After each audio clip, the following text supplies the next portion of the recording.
The hard-to-kill reptile versus the divine general. Both are masters at adapting throughout battle, but which of these two will come out on top? That's what I'm here to figure out today. As always, beware of spoilers. Good day ladies and gentlemen, I'm your host here to debate another battle, one which I haven't quite seen done yet. This being SCP-682 from the SCP universe against Mahoraga from the JJK universe. I think it's quite obvious why I chose the two, both are known for adapting, so let us first go through the 8-handled sword divergent sealer divine general Mahoraga. Wow, that title is a mouthful and a half. Mahoraga is a conjured spirit by the user of an incantation that recites, "With this treasure I summon," which was made popular by Megumi. I mean, bro was summoning it on every powerful and fodder thing that he came across. Anyways, he's the most powerful Shikigami of the 10 Shadows technique. Throughout its entire history, no user of the 10 Shadows technique has been able to tame it. Gojo even told Megumi about how in the past, a 10 Shadows user and a member of the Gojo family, who had both the Six Eyes and Infinity, fought and hinted how both of them succumbed to the wrath of the Divine General. So yeah, that should tell you enough.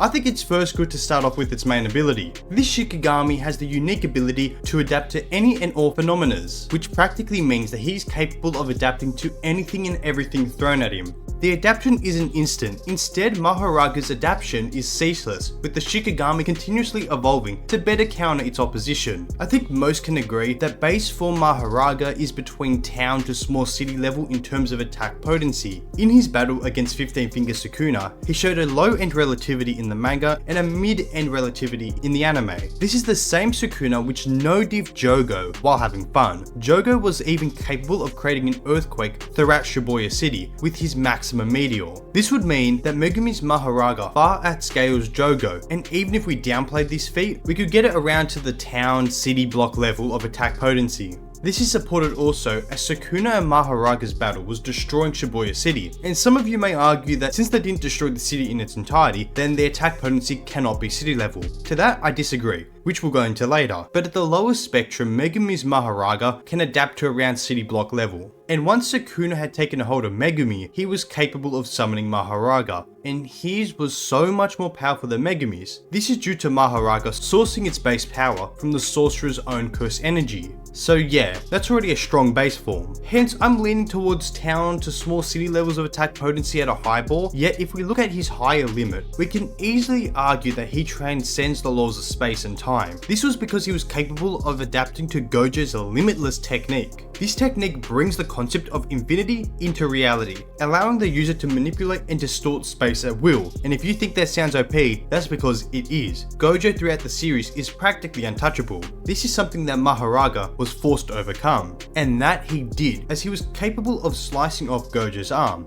And in order to do this, he was required to cut through an infinite amount of space and time. This in turn means that he was capable of adapting to deliver an attack potency of 4th dimensional. It is even described that when Sukuna utilized this adaptation against Gojo, that the slashes targeted space, the world, as well as existence. Now I'm sure someone could pull off some crazy scaling for that, but still I'm going to stick it at a high ball that we've seen for him, at around a 4-dimensional AP level, being able to overcome an infinite amount of space. In terms of durability, Mahoraga is at his weakest when he's in his base form. With a strong enough attack, he's capable of being defeated straight out of the gate. We see this in his battles with Sukuna and Gojo. As with Sukuna, Megumi's version of Mahoraga was able to sustain dismantlements from 15 Sukuna. However, since he was not adapted to the attacks, he was getting brutalized and injured heavily. And it wasn't even like Sukuna was going all out. We know this as Sukuna was just testing the Shikigami. I'd still place the attacks that he took between building to small town levels of AP, as we saw the two totaling Shibuya, which Mahoraga was capable of surviving. But by the end of this battle, Mahoraga was capable of walking through Sukuna's domain expansion unharmed. This was until Sukuna used an entirely different ability to one-shot the Shikigami, an ability that he hadn't yet adapted to. This is again seen with Gojo's fight, as although Mahoraga was adapting to red and blue, Gojo was able to one-shot him with hollow purple, though this isn't too surprising, as hollow purple is an imaginary mass that erases opponents from reality. Although I do wonder if he wasn't hit head-on with the hollow purple, is it out of the realm of his power to adapt to hollow purple? Personally, I don't think so. We also see in the manga that Mahoraga was capable of adapting to Gojo's domain expansion, Unlimited Void. His domain is a barrage of stimuli and an exhaustive amount of information, leading to paralysis and eventual death, literally rotting the brain. Yet Mahoraga was capable of overcoming and breaking it. As far as speeds go, he's definitely a bit iffy depending on what you're scaling it off, but in this video I am highballing Mahoraga. So I suggest that his fights start off around subsonic speeds, possibly even hypersonic. But I would argue that he could even potentially rival light speeds in combat. This is on the foundation that I'm making an argument that Kashimo's curse technique can give him light levels of attack speed, or at least attacks. This is because his body manifested multiple phenomena which include electromagnetic waves. These waves, if you don't know, clock in at light speed, and Sukuna was easily able to keep up with this in his high-end form, as well as reacting to Kashimo's attacks. And I'm just going to make a judgment call here. His high-end form shouldn't be too different from his 20-finger Meguna form, which was on par with Gojo, which Mahoraga, despite being on the losing end, was still able to keep up with. So with a bit of a convoluted train, we can make the argument that he could reach light speed. However, that is definitely a rocky argument at best. But now we've got the general out of the way, we can move on to the unkillable reptile. And let's just say SCP-682 lives up to his title. SCP-682 can adapt to arguably any opponent that he faces, however, it is only temporary. After non-exposure occurs, he will revert back to his base form, but his adaptations are kind of insane, being able to adapt specifically for an enemy, such as SCP-173, where he grew numerous eyes to ensure that eye contact was constantly made, and hey, even fiction can't even get rid of 682. There was a book written with what was said comes to light, where the book practically had the title of a monster would kill SCP-682. After the story was done, the title was altered to The Monster That Tried to Kill 682 but Failed. In a fictional version also, 682 was capable of destroying 95% of all the SCP universe and stalemate with SCP-3812, which is an outerversal entity. But that's more on the line of fiction, so take that as what you will, especially if you want to say it's applicable to him or not. I'm just listing a couple of solid feats. Similarly to Mahoraga, 682 prior to any of his adaptations is much weaker than his adaptive forms. This is observed as this crocodile is kept in a 5 meter by 5 meter by 5 meter chamber with 25 centimeter reinforced acid resistant steel plating lining all the inside surface.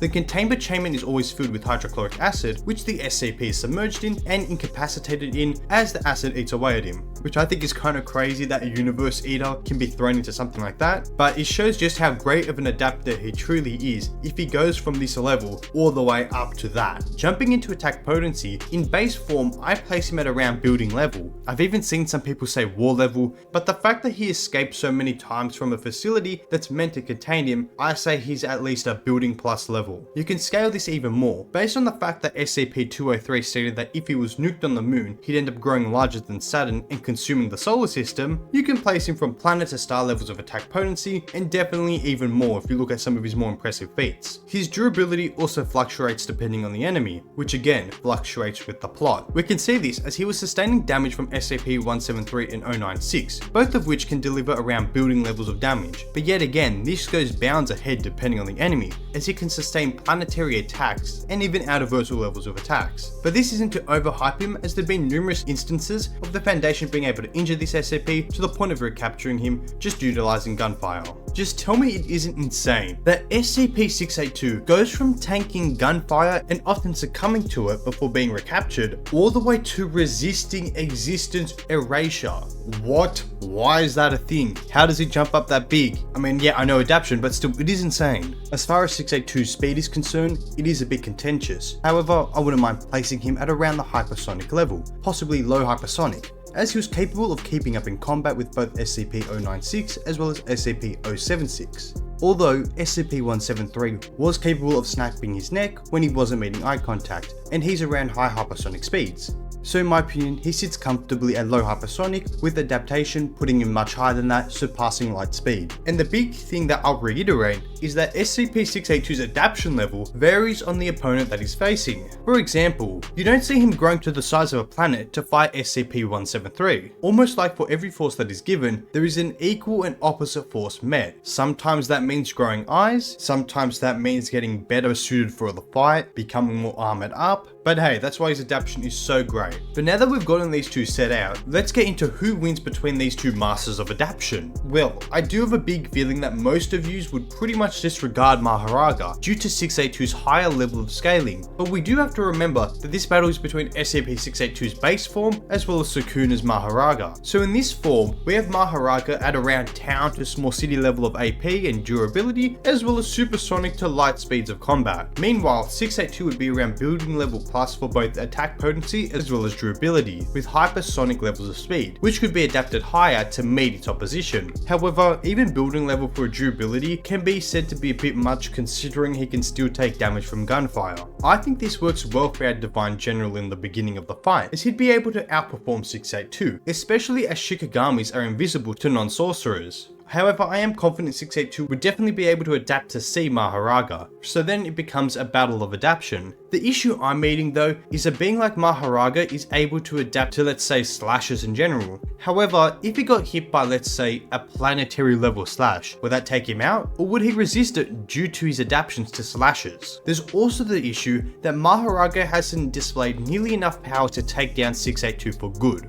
Well, yes, slicing through an infinite amount of space in time is pretty impressive, but it still isn't the same as outputting, let's say, existence erasure, or the fact that 682 resisted being absorbed by SCP-017, a living shadow that absorbs anything being placed into its stomach. But it also becomes iffy for 682, as though he has been written out of the story and returned, he didn't adapt to the point of countering and then defeating the authors, so I suppose one can argue it shows some limit. We also didn't talk about his true form, as the crocodile we see is merely a projection onto Earth. His true form is able to damage the Tree of Knowledge, of which has countless higher dimensions. So yeah, to be fair, if we use that, it'd just be unfair for Mahoraga. Either way, I do think that the winner depends on how we set out the battle. If it's until KO, I actually think Mahoraga could pull the biggest upset of the century and win. However, if it's till the death, well, it's pretty obvious. SCP-682 would sooner or later demolish Mahoraga, he'd adapt to see him, possibly even adapt Curse Energy, and more. Eventually, he'd be able to take him down. And this is just because of how crazy the power scaling of the SCP universe is, especially compared to JJK. JJK isn't particularly powerful, mainly getting carried by Gojo's hacks, which to be honest is the only indication that Mahoraga can adapt past city level in terms of AP. Even then, we're not even confident that he'd be able to tank as much as soon as 682 adapts. Like, you need to understand that this is an overestimated Mahoraga against a pretty much lowered 682. Mahoraga has also been killed a couple of times already, and the fact that he was erased by Hollow Purple kind of shows that he's not on 682's levels. Actually, the only time 682 was really killed caused the death of an entire universe, which also reinforces a point that he's a universal constant. Now let's give Mahoraga a bone. If it were a battle of base versus base without any adaptation, or until KO, which let's face it, what's the point of that? I think I'd give it to Mahoraga. And if it were a battle between their peak forms, well then they would easily go to 682. So there's the answer. In a battle between these two adapters, the winner is SCP-682. Truly the unkillable reptile. Anyways, we've reached the end of the video, and I hope you've all enjoyed. It does take me quite a while to do this stuff because, I've got to research, scale these characters, figure out any outliers, and all that good stuff. So don't forget to like and subscribe if you want to see more content like this. I'll catch you on the next video. See ya.